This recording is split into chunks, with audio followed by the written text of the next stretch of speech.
Living Indubiously. It is your call. It is your game. It is your creation. Oh my God, you're so Indubious! Got to have an optimal theory for playing the game. Whatever you focus upon becomes your truth. Living Indubiously podcast. We're excited to have a very special guest today. Somebody that we hold near and dear to our hearts. Somebody that's taught us a lot about life. And pleasure to have you, Matt Kahn. Thank you. Artist, visionary, author, all the things. We just we're really honored to have you on the show. It's a pleasure to meet you guys. I mean, really, you guys so quickly have found such a sacred place in my heart, and I'm honored to have been that voice for you, and it's just such an honor to meet you both. Yeah. So. Yeah. All roads have led us to here right now. Here we are in the moment, and grateful to be here. Likewise. Yeah, this podcast is a place where we open our hearts and aim for vulnerability in order to inspire others to do the same. Yeah. To inspire people, give people the courage to be themselves. Right.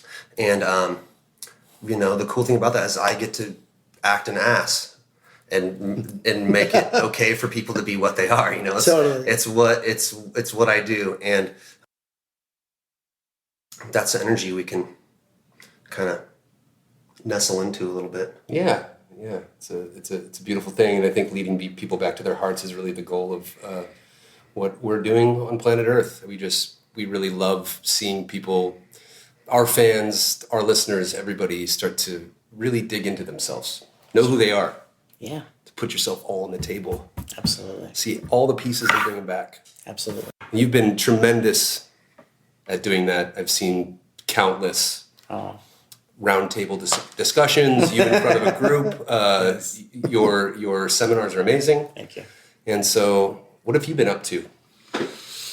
Oh my God! I mean, the last couple of years, I wrote what I would call the best book I've ever written. But leading up to that, the last couple of years, I went off the road like a lot of us did. I'm sure you guys got off the road too, and it gave me ride. It was a bumpy ride. Some things happened. Yeah, a whole lot. And I actually got COVID in the very beginning, and I was the sickest I've ever been in a long time, and it gave me a chance to really dive deep. When you're a spiritually connected person, and I think that a lot of people think of themselves as I'm working towards being spiritually connected. But if you have a goal of being spiritually connected, it's because you already are spiritually connected. So when you're a spiritually connected being, no matter how you judge yourself as close or far, anything in your life that happens is really going to just bring a deeper path out of you. Sure. So as I know with your journey, the deeper path showed the way in your journey. And for me, I got sick, and it just took me into a deeper journey within myself. And it gave me a chance to really kind of rediscover myself as who I am to myself, even separate from the work I do with my audience. Wow. Because I think it's so important, it's such a seduction, let's say, to say, I have this big audience and I've healed a lot of people, as you guys have. And to think that that's a measurement of I've arrived, which when I was younger, that was the measurement because I didn't have it. Yeah. Right. So I had to really dive deeply into who am I to me, even outside of the service that I do. Sure. And so it gave me a chance to really kind of rediscover myself. And I had just gotten out of a relationship. And for me, it was devastating. And I had to put the pieces of myself back together. And so for the last couple of years, COVID's happened. I spent a lot of time alone. And it really has been good for me. And it gave me a chance to really get to know myself all over again. And I feel like in some ways my life just started. Right. And everything I've done up to this point has been a practice, like a sound check.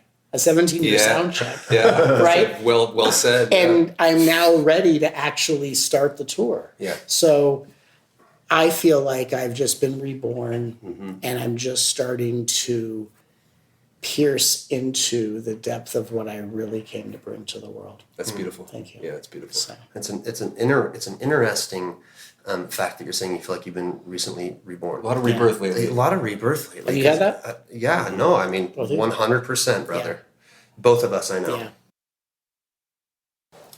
Why do you think that is? I mean, are we just intrinsically kind of tied to the energy of the work that we do? Or do you think this is something that the world is going through on a collective scale? Absolutely. I think that a lot of us have gone through an individual journey of expansion. You know,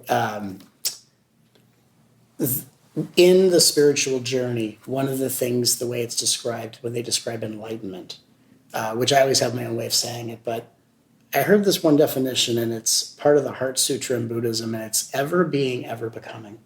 So part of you is always changing and expanding, and part of you is touching into that which has never been changed and Can't be Yeah, touched. yeah, yeah. So you have both sides of the same thing. Sure.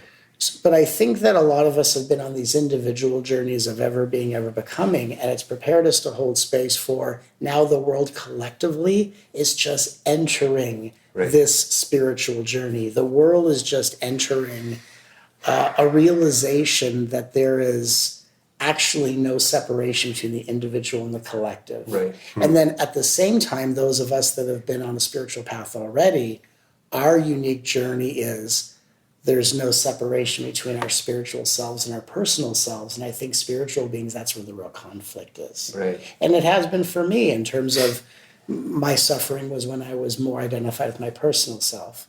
My spiritual self was when I became in service to humanity, and that seemed to be work well and be very popular. And then over the last couple of years, I had to integrate these two things together. How do I integrate the person that holds the memory of all my pain with the spirit that seemed to be the rescuer? How do I bring these two things together? The integration. Right. And it came down to I had to confront the parts of me that I didn't know how to trust. And I had to love the parts of me that didn't feel safe enough to trust. And I think for the world, however we would extrapolate what's happening with ascension, oneness, these energies, I truly believe that we all go through cycles of perpetual liberation until we find something within ourselves worth trusting. And we all have different layers of it. We all have different stages of it. And one of the telltale signs that you have trusted yourself is when you make contact with your inner artist, which is why I'm so honored to be with both of you.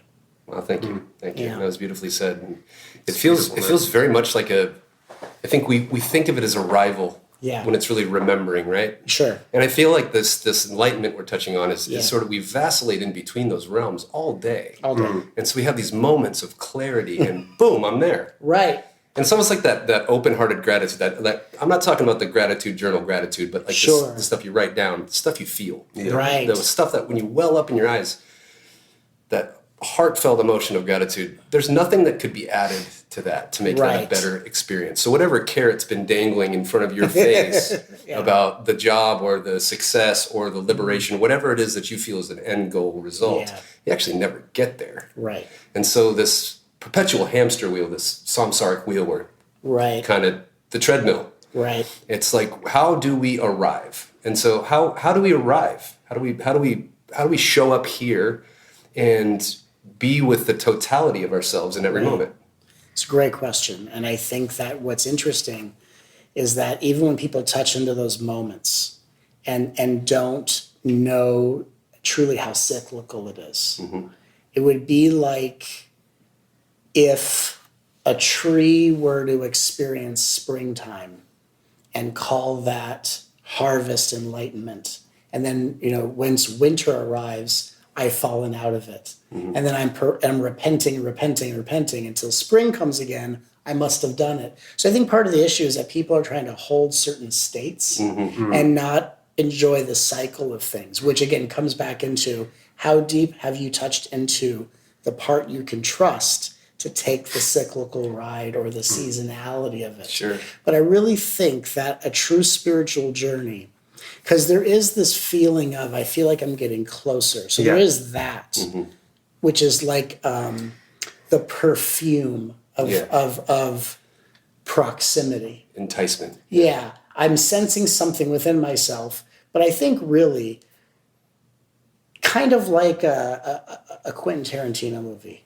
We really start at the end and we work our way back. Sure. And so really the journey is about a deconstruction. Yeah. It's an unraveling. And so we start moving towards a goal, but what we're moving towards is kind of unraveling us. So it's kind of walking ourselves backwards. And in the way that I teach, which I refer to as a top-down path, let's start at pure divinity and walk back to figure out where and how I forgot it, which was purposeful, versus I am this being, this person, and I'm trying to expand out of my suffering into some higher realm and hide in the clouds. So I think that all of this path, even though there is the feelings of arrival, it truly is a grand deconstruction to really find what has been there all along. Sure. You know?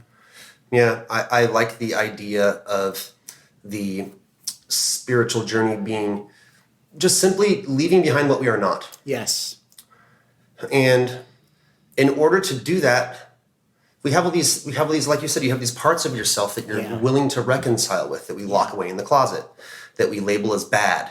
And for me, that's just been a fear. For me, there's parts of myself that I locked away that I didn't want to talk to, I didn't want to be with, because I was afraid that I was bad. Yeah. And I held that my whole life. Yeah. My whole life. And the process that I've been blessed with is to go into, to have the courage to go into those places and find that person and get to see the truth. Because you get to see the truth when you actually let yourself go there and do it. It's just that we lock it away, and it's so scary that we spend an entire life locking it away. But then you go there, and the funny thing about it is that I was able to see how silly it was. And I got to see how sweet and kind and good that I really am. Yeah. And I get to love myself. I get to love myself in the way that other people love me. Right. And it becomes a snowball of energy where when I'm loving myself in that way, that other people are, maybe they're not even loving me more. Maybe it's just that I'm finally able to feel it. Right. I'm finally able to feel it. And the arrival to that place is it was worth the wait. I love that. And worth all the struggle and all the hardship. 100%. I love that. And I can reflect on my own life and what I did. Like on one level, I could say, I hid the parts of myself that I thought were unlovable, and no one's going to accept that, or because when you're younger, I could speak for myself, but a lot of people have this experience when you're a young person and you come into, let's say, middle school, and you start to realize the hierarchy of social status. There are popular, there's unpopular. There's have and have-nots, and you develop hormones, and you start feeling attractions to who you're attracted to. And I think for me, when I was really young, I really felt the pressure of that, and I made this decision when I was in 7th grade. I go, well, if there is popular and unpopular, I know where I'm going to be. And I became this little politician. And I became this politician I had this little PR team in my head. And I was like, okay, hide the evidence of anything unlovable and weird. Take everything you think is talented and embellish it. And so what I found for me is, while I found a lot of freedom in performance art and being a performer and an actor and a dancer, and I grew up on stage, what I didn't realize is how much of myself I hid from people because I was performing myself instead of being myself. Yeah, this is brilliant. What you're touching on is brilliant. I mean, I think we all can relate to it. Yeah. Because the masks we put on at a very young age, those masks don't come off very easily because we can't even see we're wearing a mask. You wear a mask long enough, you believe you're that mask. Exactly. And the onion just there's more layers to it. You take that mask off and you realize, well, this was a mask. Yeah. But when we're really honest with ourselves, when we get real honest with ourselves, it's At first, it's a painful process, but immediately that pain turns to truth. When truth hits you, it becomes beautiful. Because that mask being removed, you really feel okay to be your authentic, true self. Right. And that's what we're all touching on. And I think what that really reminds me of is we all inherently, being a human being, end up with some level of self-worth we're working with. We're working with levels of family trauma. Yes. In the hierarchy of our, family unit. And what would you say is the best way to get in touch with that self-worth and to bring it forward for somebody that was listening that didn't know how to do that? Well, when I was raised by my family, my mom and dad are lovely people. We had a great relationship. We also had a very sordid relationship that we had to heal, like we all do.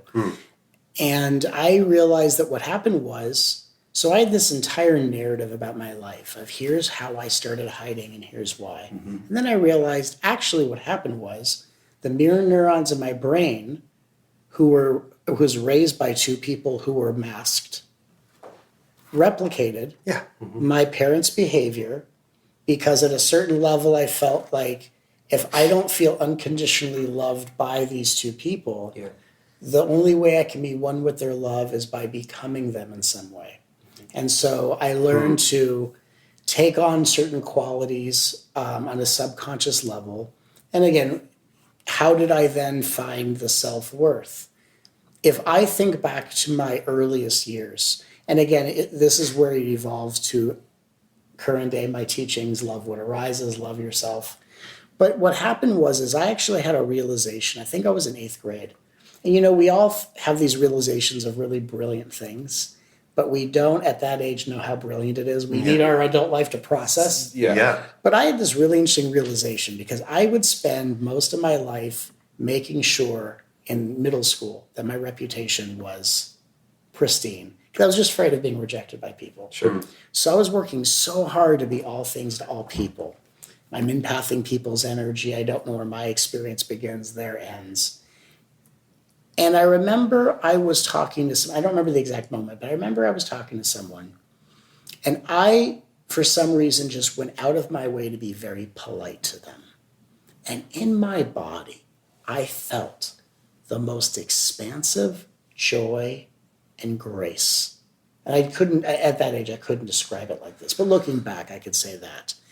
And all of a sudden, I realized being polite, even if someone isn't polite to me, is giving me in my body what I'm trying to work so hard to have other people give to me. And it was this realization that what I give is actually giving to me what other people may not have to share with me. And I became this person who all of a sudden, and I'm a nice person, I've always been a nice person, but what kept me from doing this earlier than that was I was too afraid of people. I was afraid of being beat up by every person I saw. I was expecting to be rejected by anyone I got to know. I would turn corners and expect someone to jump out and attack me. I mean, I was internalizing all the energy I was absorbing from kids my age.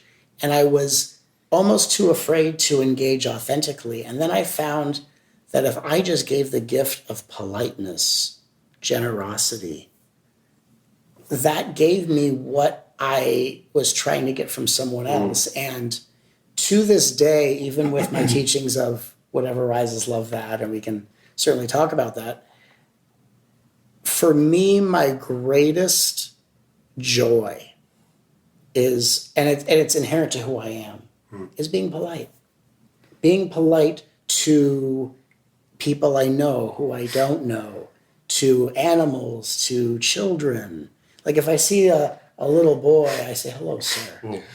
That's how I actually talk to myself. I refer to myself as sir. Well, then that's funny because what I'm hearing in this, it's like the self-parenting is so important, right? Yes. And that to that self-worth component of us. Yes. It's like when we finally get that we're actually raising ourselves, and we have been the whole time. Yeah. And there's no longer an outside world Right. that mirrors back to us what we do or don't believe about ourselves. Right. We start taking care of ourselves, and that was a way that you found that was That's right. really, truly taking care of Matt. I really, really did. And it was an amazing discovery. And what I also found, because I also experienced when I was a kid bullying, and I was bullied as a kid, and I would defend other people that were bullied, and so then I would be the target because I was defending people. And I found that being polite was just my way to move in this world where I felt safe. And that's where I started to learn how to communicate without the mask. And that kind of put me on a spiritual path years before I even knew I was on a spiritual path. Yeah. And as I started to activate or experience the activation of my intuitive gifts, learned that I have the ability to help people heal by the way the energy just moves through me as I speak and things happen. It became the building blocks for channeling and learning, what I call downloading, a new way for people to heal, liberate themselves, and transform. But instead of looking at, I'm going to have an adversarial relationship with my symptoms or my experience, how can we actually have a loving relationship, even with the things that don't feel good? And I think it was my background of learning how to be polite, even when people were impolite to me, that created this foundation where things don't always have to go my way or feel good for there to be a deep, meaningful purpose to it. Sure. So it really opened my awareness. Yeah, It's similar to our path. yeah. Go ahead. Because, You I want to say mean, something? because we were given, what we were given at birth, which was from the outside world, and what was placed on us, like, oh, this is terrible. Right. You guys have a disease, it's gonna suck, you're gonna die probably. Yeah. All the fun stuff you want to hear when you're a little kid, Yeah. And watch your mom and dad have to deal with that. Right. But what happened over time at this point, we've talked about it so much on the podcast that it's repetitive for people, but what happened over time is obvious that it's the biggest blessing that we ever got. Yes. And the things in our life that show up that are the absolute hardest, most terrible, kind of really extreme situations, those are the things that we're essentially being forced to learn a lesson that we've signed up for. Right. And no matter what shows up now, the worse it is, the more I know it's going to be good. Right. And so it's like something, the big bad monster comes and knocks on your door. Oh, thank you. Come on in. Thanks for coming here to help me out. What do you have for me today? The uninvited guest. Yeah. It's a thank you no matter what, Absolutely. And really, like it has changed my perspective of human suffering in general. Absolutely. Because what I see suffering as at this point is it's this moment in time where you can't get away from it. Right. And you just want to get away. I mean, you're an animal at some level. You want to get away from this suffering. Right. But it's opened up that space for me. If I'm in a moment of suffering, I have the split second now. There's a choice that I can make where I can open up that moment and really go, if I play the tape forward, how is this going to go? And what is this for? Right. And I can relax a little bit more being in these moments of suffering and make them a little more joyful. I mean, we all know suffering it has one flavor. It's the way that it is, But when you're in those moments, you can zoom out. Sure. And so we've talked about that a lot on the show, and really being present and thanking your pain, being there with your pain as a teacher, and not trying to resist, because the resistance is just the thing that, you jump in a river, you have two choices, right? Yeah. You're going to swim against the current. You're going to try to get over to the side. You're going to bang your head on some rocks. You're going to drown a little bit. Either way, you're going to the ocean, man. Right. Your other choice is just relax, right? And so in these moments of suffering, if we can do that, and that's I think we have a mutual life path as well as our own personal. Sure. And in that, it's really been that. It's been to open up to what it is that you're being told about yourself. Right. What can this teach me about me? Absolutely. What do I not know about myself that is showing up to pay me a visit that I don't get connection with on a daily basis? Interesting. And when you say that, just my parallel and my path, which is, we all have the same themes, but our journeys are different. Yeah. My journey was, and I had a great relationship with my mom and dad, but their conditioning confused me, because when my mom got triggered, which was on a daily basis, she became a different human being, and she would become this monster.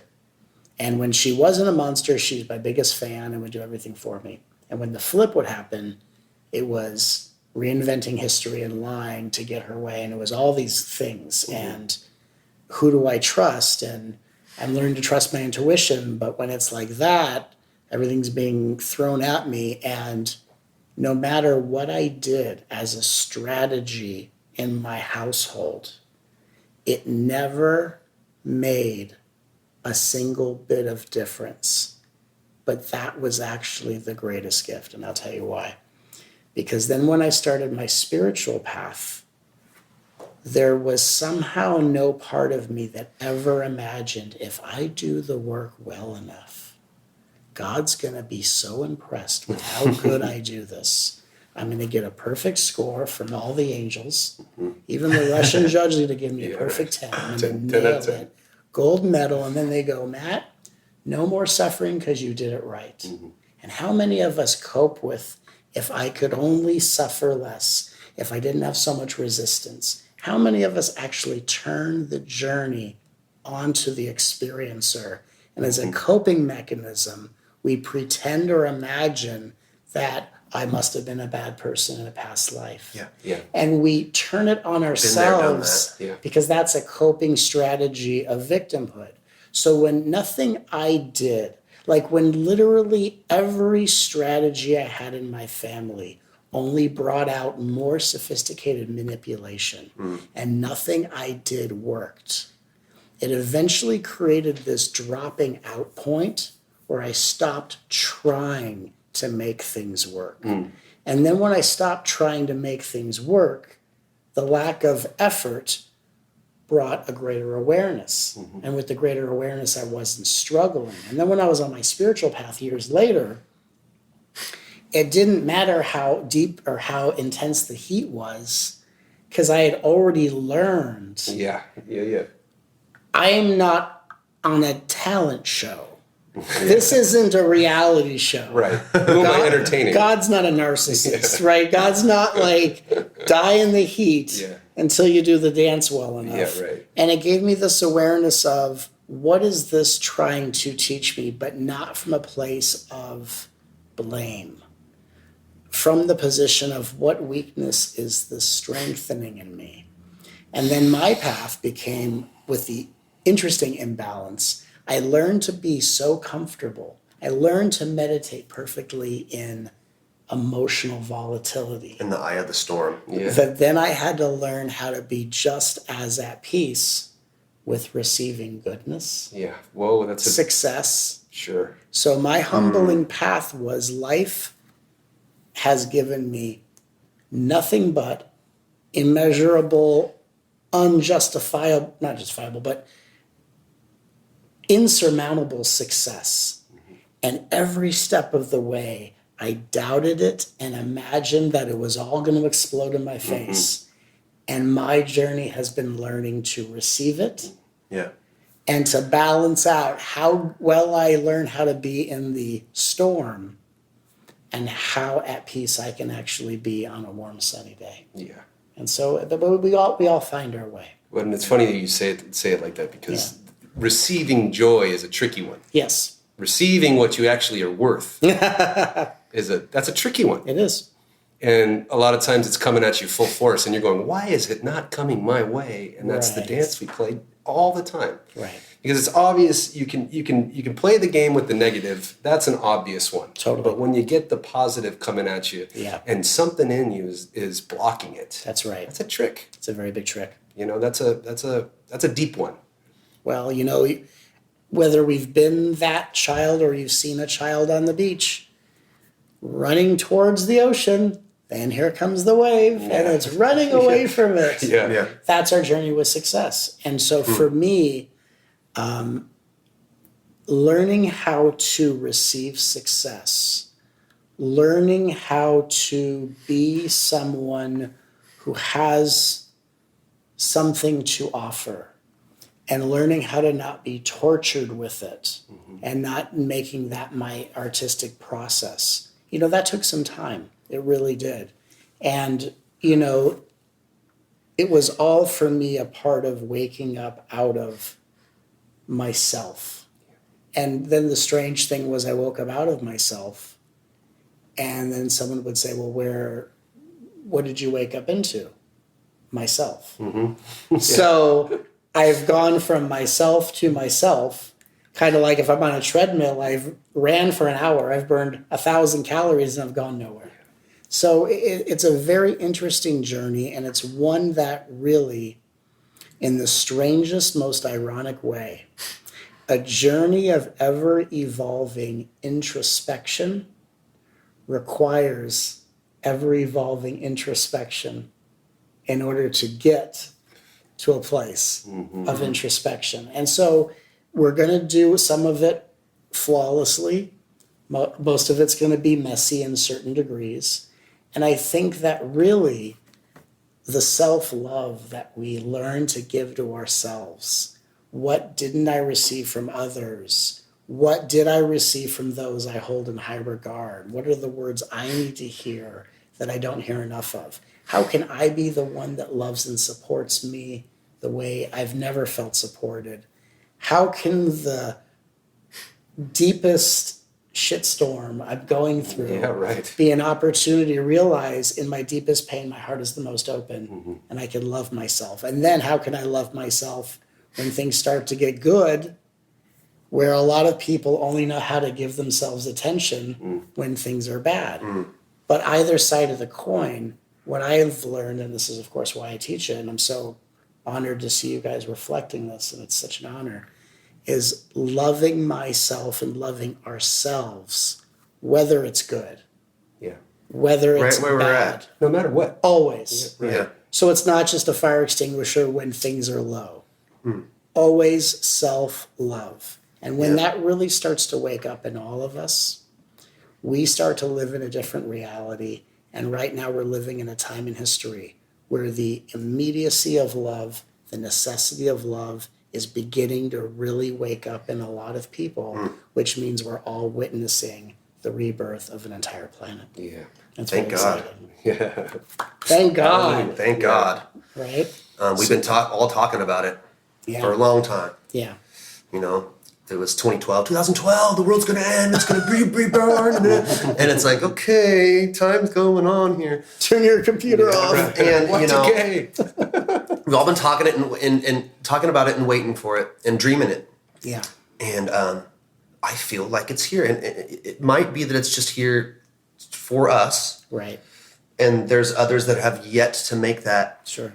realization. But the truth is that regardless of which one of those it is, it's there for everybody. Absolutely. And I'm curious from your perspective, are we in the 5-dimensional earth right now? Or are we walking ourselves towards it? How does that work to you? We are all, as a planet, living in the 5th dimension. Each individual person is on their own timeline, which means everyone is wearing glasses of different varying prescription lenses. Some people are seeing through a lens, and they say a third dimension, which is me versus you, competition, comparison, these types of things. Fear in the way of giving and receiving love. Yes. Or loving as a way of trying to avoid fear. If I love you enough, you won't harm me. These types of really interesting patterning. Fun stuff. Super fun. Yeah. All the Right? good stuff. It's so underrated. Yeah. But then 4th dimension, which is the dimension of time, the time it takes to go from separation to oneness. It's also where we find a lot of interesting, weird spiritual dichotomies, conspiracy theories, a lot of this kind of counterculture. Yeah. Where it's the same egoic programming, but with spiritual persona and Flowery spiritual language and the bypass. bypass tends to be very ungrounded, esoteric expansion, which is all part of it. But then 5th dimension is where we ground all of this. And it's really where we start to go into a period of embodiment. It's where we start to experience ourselves being our spirit, but not always needing to be a spirit in some sort of process. You can be a human. You can be a human being. You can be average. You can be ordinary. and having extraordinary experiences.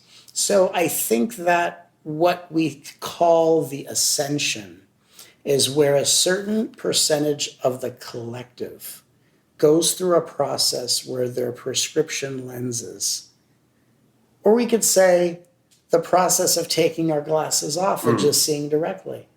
Instead of having to constantly refine the prescription from 3D to 4D or what vibration, we just take our glasses off and we realize, oh, I actually can see better without them. And then what that makes me feel is that really, truly, truth is there. The 5D has always been there. It's been right in front of your face. And the thing that was in your face was you.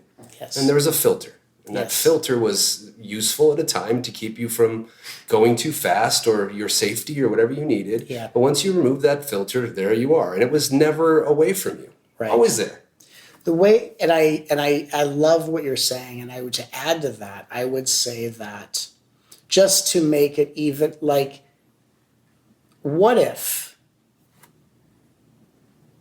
intuition is when your consciousness has gone through a mature refinement process, and before it's fully matured, ripened, and refined, intuition tends to be a misuse of imagination.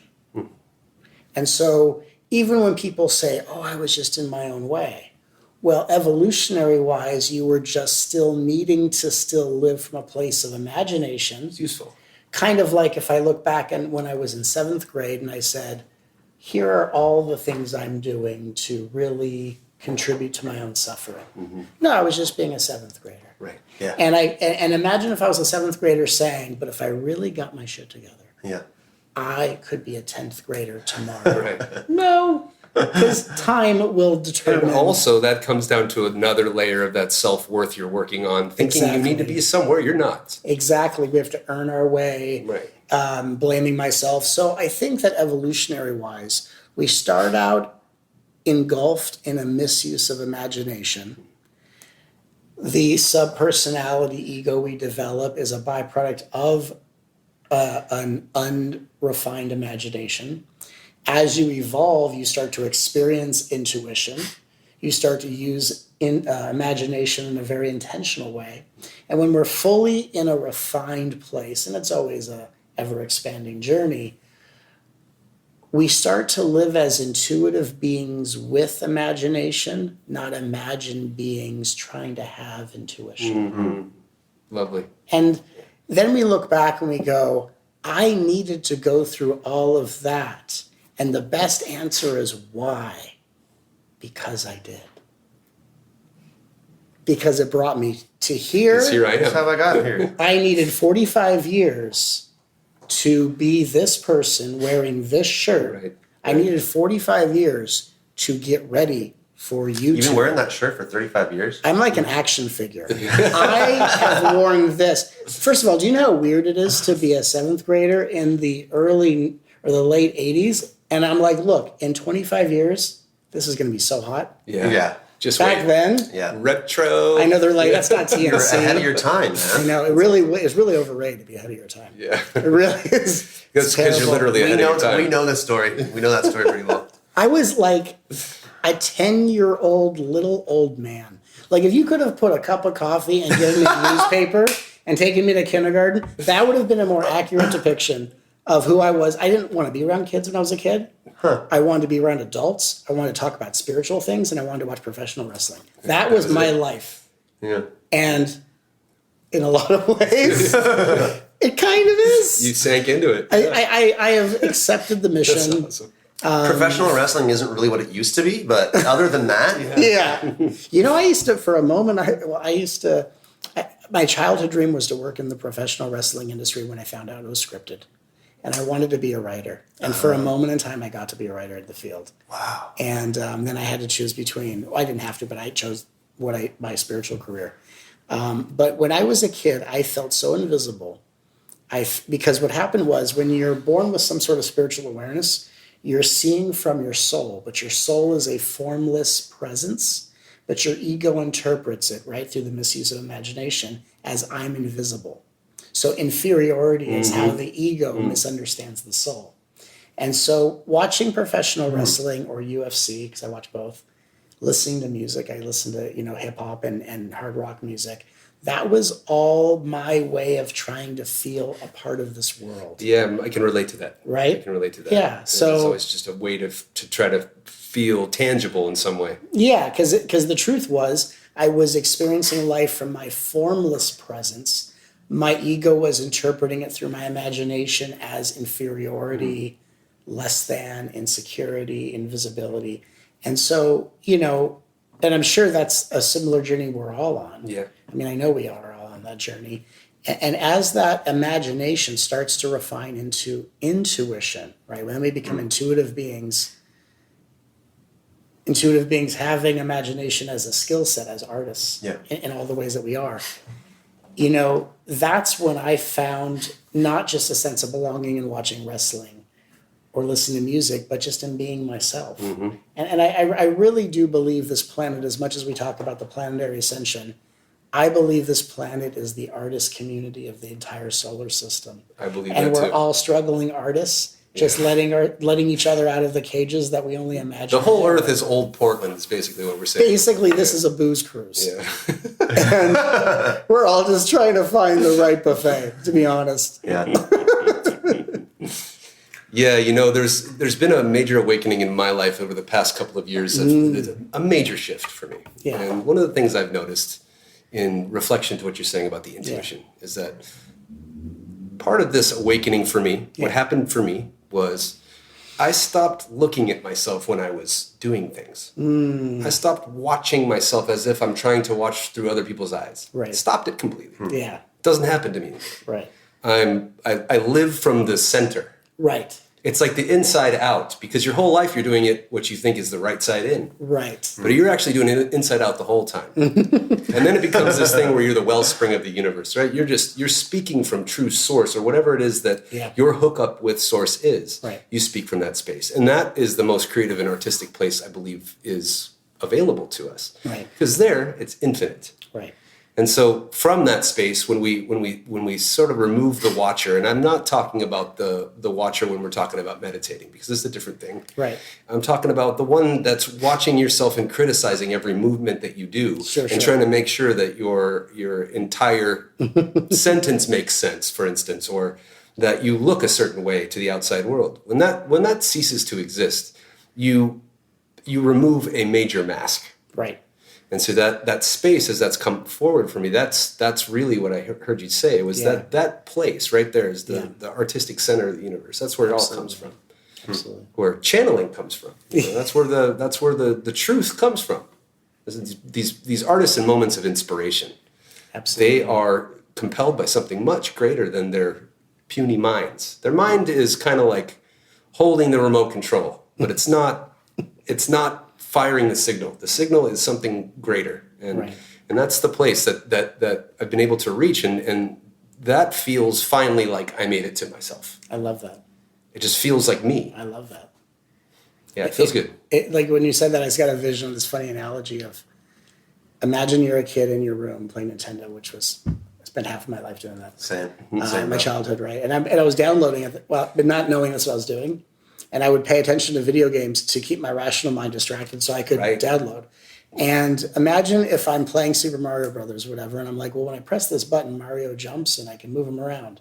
And my mom enters my room. I turn my controller and I go, does it work with her too? Yeah. And our minds or our egos is a Nintendo controller that works for a video game we think runs our whole life. Right. And we're like, this won't work. Well, no, it works for one little game. That's a great analogy. But then we've turned our life into a game, and it's usually through our misuse of imagination, a game that we're not designed to win. But then we have so much of that egoic personal will, that drive that says, this is a game I can't win, so I'm going to be the one that defies the odds, instead of eventually running out of gas, which is what we're all meant to do, and hopefully with not too much adrenal fatigue, and go, oh, the game that I can't win was only breaking apart the mask that I was never meant to remove, that life removes for me. And with that mask goes this prescription lens glasses, and now I see things directly, And now all of a sudden, I'm able to be as you said, I love how he said it so eloquently, without watching myself.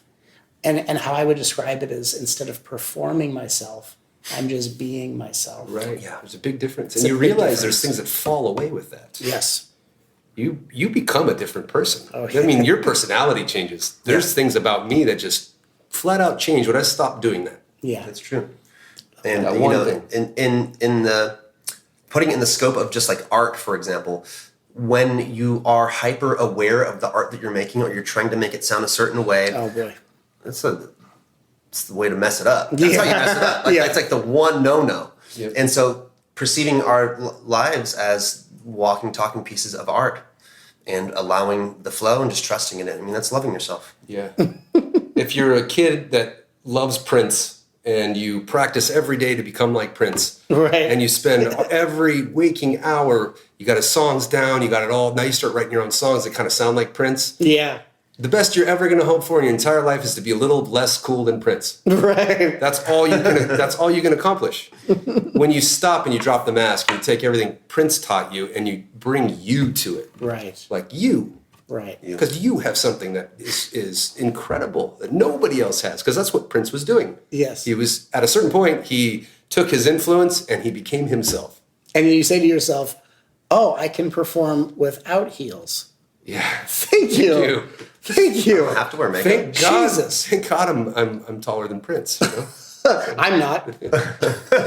I'm not. I think you probably are. I think I think you're probably taller. you know, it's funny. I was in He's small. Seattle. He was like 4'11" or something.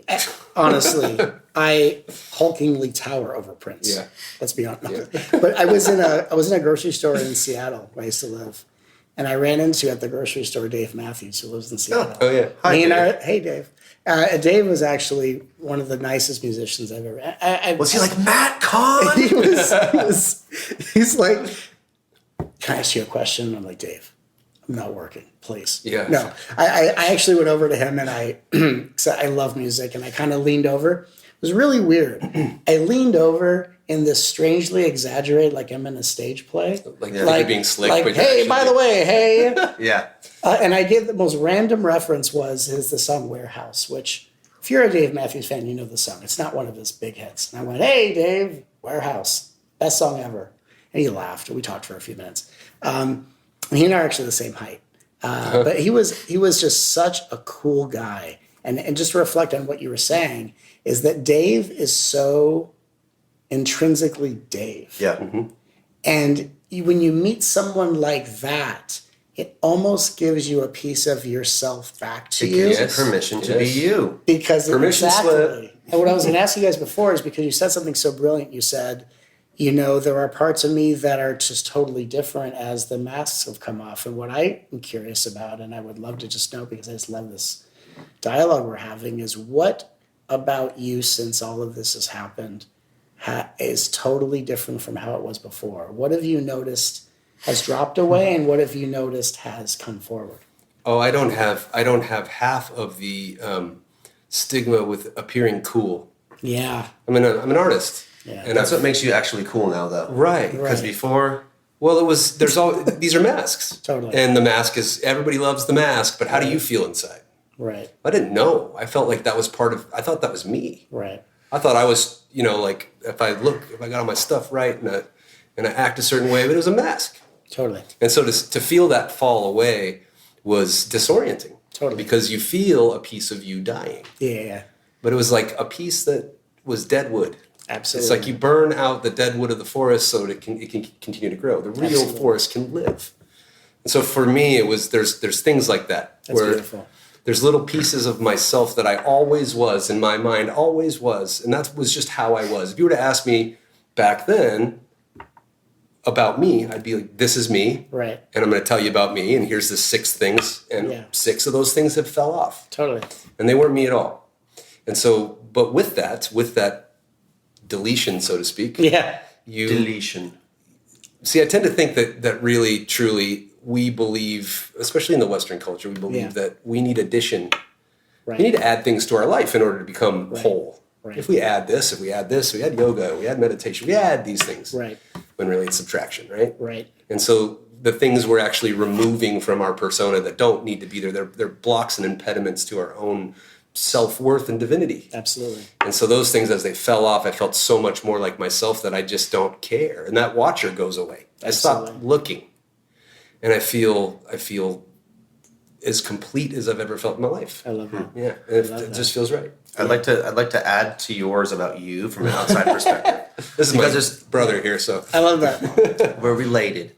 So what I've noticed, but I really like this, something that's totally different in you from your entire life till now, is that when I am asking you of something, your opinion on, especially if it's something that's like, obviously I want you to say one way, you just say it. yeah. And for my whole life, it came from a good place of you wanting to hold my feelings and make me feel supported and held, or whatever the way that you're doing as a big brother. You'd go, oh, okay, yeah, no, let me consider that. What do you think? And now I ask you, and you're like, no, I don't want to do that. And like me saying that sounds like it's like short or something, but I really appreciate it. Yeah, because I feel like we're not beating around the bush anymore. Well, I think one of the things that fell off for me was my ability to deny what was actually true. Yes. What's really true? I don't care what's true. I can't make the rules. I don't know. It's true. Right. Yeah. If it's true, it's true. Right. I love this. Yeah, and for my personal reflection of your question of how things are different for me, my ability to be present with people, and love them and feel where they're at, my ability to enjoy awkward silences, the best. I never could do that before. Yeah. It was like, oh, I want to feel this. Oh, I'm just going to start talking nervously. And now it's like, I'm just present. And it gives, the response that I get from people, the way that I see people open up in my presence, because I'm comfortable being myself. Right. And, I mean, a lot of things, man, but that's the one thing that popped up for me. I love that. I love hearing this. You guys are so beautiful in the authenticity of your sharing, and it's so refreshing to see. It's so beautiful to see, and I get the honor of seeing this on a daily basis, to watch the universe's works of art be rendered, and each layer of paint is just rendering that masterpiece, and just to watch, just beautiful. As you've been sharing, I've just been kind of like taking this journey with you guys, just kind of like, just watching this evolution, and it's so beautiful. And just what you were reflecting about how you would be so authentic and how real that was for you, it reminds me of something I was thinking about the other day, a really powerful experience I had when I was young. And when I was a kid, I liked to act and perform. So I was, this kid who had an agent, and I'd go on auditions. My dad would pull me out of high school, and I'd go to all these auditions for commercials and things. And I was an actor in my acting career, and I did a few little things, but I mostly liked improv because I didn't know it was a channel. And so here I am, obviously doing your real work, doing my real work, and I always had this fear when I was auditioning of, I have to do the best job to avoid the fear of rejection. Of course, and many actors have this. And I remember I had this life-changing experience, and it was so profound. And I actually only processed this because I forgot it happened. And I was able to look back a year ago and go, oh, that's where it started. Yeah, it popped back up for you. And it's where the fearlessness of my authentic artist was born, actually. Because when I'm on stage and I do what I do, I'm just bringing through what wants to be said. And I'm not, watching, I'm just doing it. Yeah, and that's how I live my life as well. So when I was younger, I went on an audition for, I believe it was a TV show. And I learned after I do an audition, that night I would talk with my agent, and she would give me notes from the casting director. And you learn things like, you can do a good job as an actor, but it may not be the right look. You learn about that industry. Yeah. They're looking for someone with blonde hair or whatever. Right. Or who is taller than 5'1", whatever. Yeah. Why? I don't know. And so I did an audition, and I thought I really nailed the part. And I was talking to my agent, and I go, I really just gave it my all, and maybe it's not the right look. And my agent said to me, she goes, "Oh, you didn't get the part." And I said, "Oh, because of the look?" And she goes, "No, Matt, you weren't good enough." And I said, "What?" And she said, "They loved you, but there were other people who did it better than you. You just weren't good enough." And I put the phone down slowly, looked like I saw a ghost. Yeah. And my mom and dad, who were very protective of me, "What's wrong? You didn't get the part." And they not the right look. Yeah. I said, "My agent just told me that I didn't get the part because I wasn't good enough." And my Jewish mother wanted to get on the phone and kill her. Right? Yeah. And I said, "No," I said, I'm actually okay." And in the moment, it was like something was yanked out of me. At that age, I had no idea what happened. Yeah. And what had actually happened is I actually got to experience my greatest fear, but my greatest fear was only in anticipation. And once I experienced it, it was actually a liberation. Isn't that funny? And from that moment forward is when I actually became true to my art, whether writing poetry, writing this, writing that. And it's soon thereafter is when I started channeling inspirational quotes and not just performing as an actor, but being a vessel It of was consciousness. keeping you locked.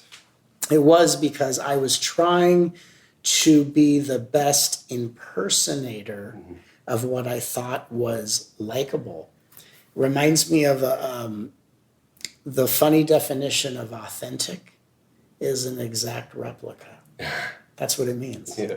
And so it's like our egos, our imagination is trying to be the best replica of the work of art we already are underneath. Right. And so for So me, funny. I needed someone to tell me that I failed. Like, you failed. Yeah. And as a result, you did not book this movie. Right. You're not in the movie because you And failed. no excuses. It was because you did not perform well enough. Like, they liked your look. Yeah. Like, they hate You can't themselves blame for it not on casting. anything but Right. what happened. And they had no belief that they could have coached you to do a better job. And so did you find that when that news struck you, Yeah. it wasn't quite as devastating as you had made the 9-story monster to be? It was like I was living in a world where I was, the world was spinning on an axis. Time was going by. That was the moment time stopped for me.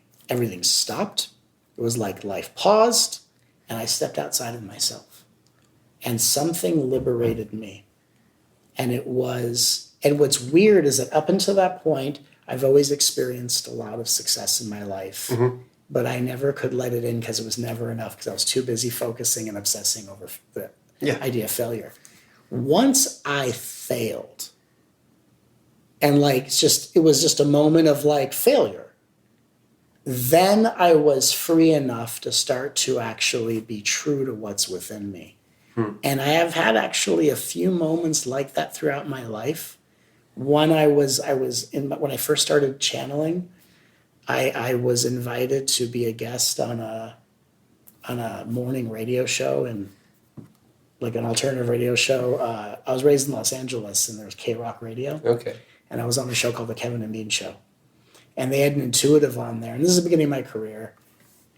As you all know, as we're artists, when you first start out, very ambitious. There was an intuitive on, and he gave readings. And I emailed the producer, "Oh, you want to see a reading? Yeah. Wait to see what I can do." Yeah, right. Just trying to become someone. And they invited me onto the radio show. Very nice. And I grew up listening to this radio show.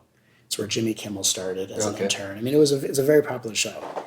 I'm in the studio with these guys. They're like, "Hey, Matt, okay, we're going to go live, and we're just going to talk about it. You can take some readings. You're going to help some people." And then we went live to air. And they go, "And we're here with fake psychic Matt."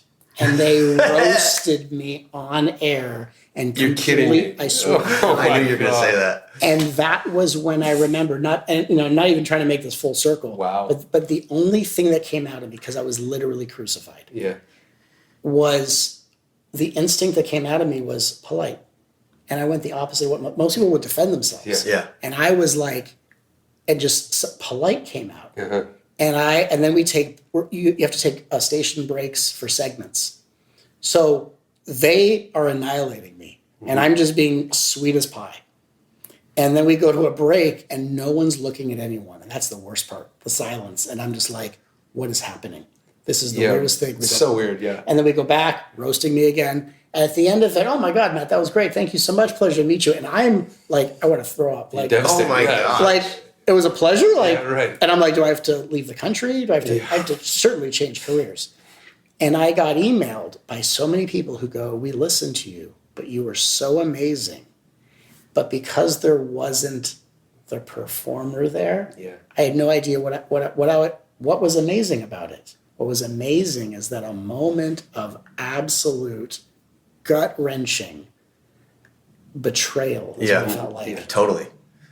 Was what I needed to even deeper bring out of me what is the true art that I'm here to share. And so it's moments like that in my life where I'm so, I'm appreciative of the success. I'm humbled by it. For me, it's all a very big responsibility because I want to leave this world a more loving, thoughtful place. True that, yeah. But the moments of defeat, failure, embarrassment, betrayal, those are the moments I look back on, and I continually bow to those moments. Absolutely. Because it's those moments that I endured, surprisingly, that gave me the courage and the self-worth, we were talking about it earlier, to actually handle success. If I hadn't have failed, if I hadn't have known defeat, if I didn't know the sweet smell of rejection, I would never be able to handle the responsibility I've been given to be who I am for so many people. Yeah. And so I'm sure that in your own lives, we've all had this kind of experience. And I truly believe that it is failure and defeat that are the necessary boundaries that squeezes out of the individual the true artist who's ready to come out. Well, it's partly, I feel for myself, it's partly when you feel those things, those deep betrayals, you realize how bad, how not so bad it was. Right. You get through it, you're like, wait, my fear was much larger than the actual situation. Right. And it's over. Right. And I'm still here. Right. And I get to walk and live my life and That's everything. the beauty of like a near-death experience too. Yeah. It's like, you're going to die. Okay, I'm going to die. Death's And not then you're that dying, big a deal. you're dying. It's the worst. And you're like, well, oh, no, actually, this is kind of pleasant. And then you get to live and you're like, whoa, I'm not afraid of dying anymore. Life is so cool. You're free. Every day is fun. It's like a blessing. Like I wake up grateful. Yeah, and so like being liberated from our own constructs of fear, the things that we've boxed ourselves in those places, right? I mean, that's the trick to it all. It was all a cage and a prison of your own making. Yeah. You had the key the whole time, but you didn't know it until you actually faced the fear. It felt like a prison, and then we took the glasses off and went, oh, it's a prism. Oh, it's just a lens, or and it's such a funny thing, life. I remember when I started doing this work, and even after that experience, and after I started really going through awakening, hardcore awakening, there was a point where I was able to only do sessions and help people, and people didn't know that when I wasn't doing healing work, I was wrapped in a blanket, shaking, feeling like I'm dying, and I went through that process perpetually for almost 2 years. And then you get comfortable and you surrender to death, and death continues. And then you go, oh, I would have awakenings. There's no one here to die. Birth and death are both just perceptual plays. And then death would continue. And then just go back to feeling like shit. And then it was the same, if I do this right, certainly death is going to give me some credit. Yeah. And it was this constant 2-year process of endless death I went through that, again, got me into this bottoming out where, whether I think of it as the volatility of my childhood, if I think about the rejection when I was trying to be an actor, if I think about the morning radio show debacle, if I think about dying on it for 2 years, all of it was a rescue mission to get me out of the prison that you were just talking about. And also that I could join this artist community and just be true to what I'm here to express for so many people. It's beautiful. Thank you. Beautiful. Thank you. Thanks for signing up to do the work, man. Hey man, it is such an honor to meet you both. When I received the email about doing this, I didn't know either of you. But what I do is I tune in energetically and I tune into what is my role to play. And I got an immediate yes. Like, oh, let's check this out. And I saw the trailer documentary and wow, what a journey. I'm just so humbled by your journey. And now here we are connecting. And, I'm sitting in the presence of two beautiful brothers and two wise souls. And to know that anything that I've done has contributed to your journeys. I feel like that is such a gift for me to receive. Yeah. And I feel like as someone that was raised with one sister, today I gained two brothers. Oh, brother, thank you so much. I love you both so much. Love you too. man. And yeah, your work has touched us and you. moved us along the path, and as many others can testify. Thank you. Our older brother Paul is a huge fan. Is he really? Huge fan. He's he had a hard situation in his life a few years back, and he was like, I told him we were going to come meet you, and tears welled up in his eyes. He said, "You have no idea how much Matt Kahn means to me." Oh yeah, Should do like he a was the video one for who him. introduced. Yeah. So he's the one who introduced me to you because he was going through a separation. I was going through a separation. He's forwarded me videos about love and such. Nice, Sure. perfect stuff, comforting. Yeah. And so that's how. Yeah, but Big up Paul. Big up brother absolutely, Paul. and yes, absolutely, you've touched our lives in so many ways, you. and it's beautiful to sit here with you today. Hope we get to do it again. Yeah, And let's do it again. Tell me what's up for you. You have a documentary coming out, a new book. do. I filmed a documentary about my life, my journey. It shows me doing the healing work with people in real time, which we've never captured on film. It was one of the most cathartic experiences I've ever done. And the documentary is going to come out with my new book. The new book is called All for Love, The Transformative Power of Holding Space. And I wrote this book during the time that the George Floyd situation was really, and I felt like I was watching the world really change. And I felt like this is an opportunity for human beings to get out of their spiritual bubbles, to connect as individuals with each other and in oneness. But how do we connect heart to heart without needing similarities? How do we live in a world of differences where we really can start to be fully aware that every single person is on a healing journey? It's one thing if we were all in hospital beds going, they're acting that way because they're in pain. But the hospital we're all in is invisible. Yeah. But every single human being is on a healing journey, whether they know it or not. So how do we actually learn to communicate in a way where we connect soul to soul in the awareness of everyone at different stages of the healing journey? And how do we learn to connect in oneness in a world of infinite differences? And so I wrote this book about holding space that literally wrote itself through me. I share personal stories I've never shared before out of my 17-year career. I spent most of the time bawling my eyes out. And I've never written a book in a month. And I literally just sat down and just let it rip. Wow. And whenever I write a book, I always write from the perspective of where I'm at in that moment. If this was the last thing I leave behind, I'm going to put it all out there. And I love all the books I've written, but I feel like I needed to have written 3 books to write this book. Kind of like if how many albums. Oh, not yeah. Deep. It still It's feels that relatable. way. Right? Every album is the lead I'm to the the same next way. one. Yeah. And if we talk about my next book, I'm sure I'm going to say the same thing. Yeah. Yeah. But this book for me is incredibly special. And the documentary and the book together is really my way of inviting the world to actually know me on the deepest level. That's beautiful. Right? I've had this career of touching so many lives, and it has touched me so profoundly to be who I am. And I wanted this to be the opportunity for me to invite the world into actually knowing me. And so it's a love letter to our awakening planet. And it is one of the greatest accomplishments of my life to have written what is in that book. That's and beautiful. I'm excited, man.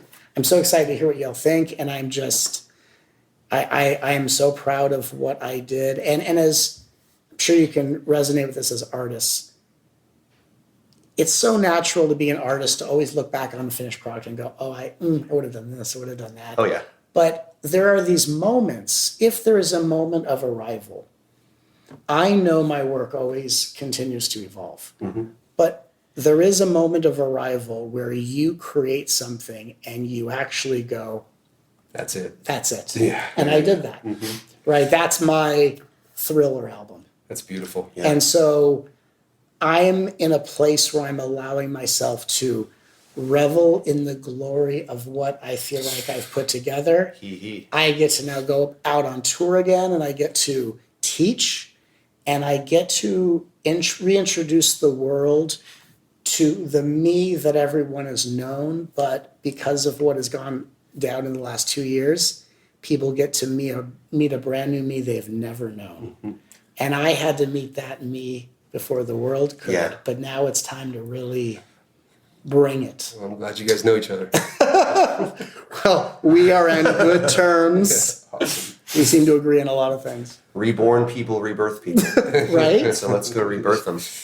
Can't wait to read the book. It's All for Love. All for Love, the Transformative. And the biopic is going to be titled the same? It's called Healed by Love. And so when it comes out, it's going to be available to watch for free with the purchase of my book.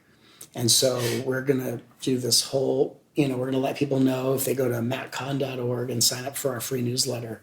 We're going to let people know about, when the documentary is ready to be seen, and you can have instant access to it. And I have dreamed of doing things like this in my career, and to be able to actually step into what I've felt like I've been preparing for my whole life. Oh, that feels great. It's go time, baby. Yeah, I've been riding waves on a surfboard, and now I chose a wave. Wonderful. Yeah, That's amazing. So I'm just happy. I'm just excited for y'all to check it out. And I'm excited. It's so exciting. Yeah. I'd like to ask Matt, before we close the podcast here, if you have any final words you want to leave the listeners with. Anything coming through for you? Yeah, let me just tune into that, because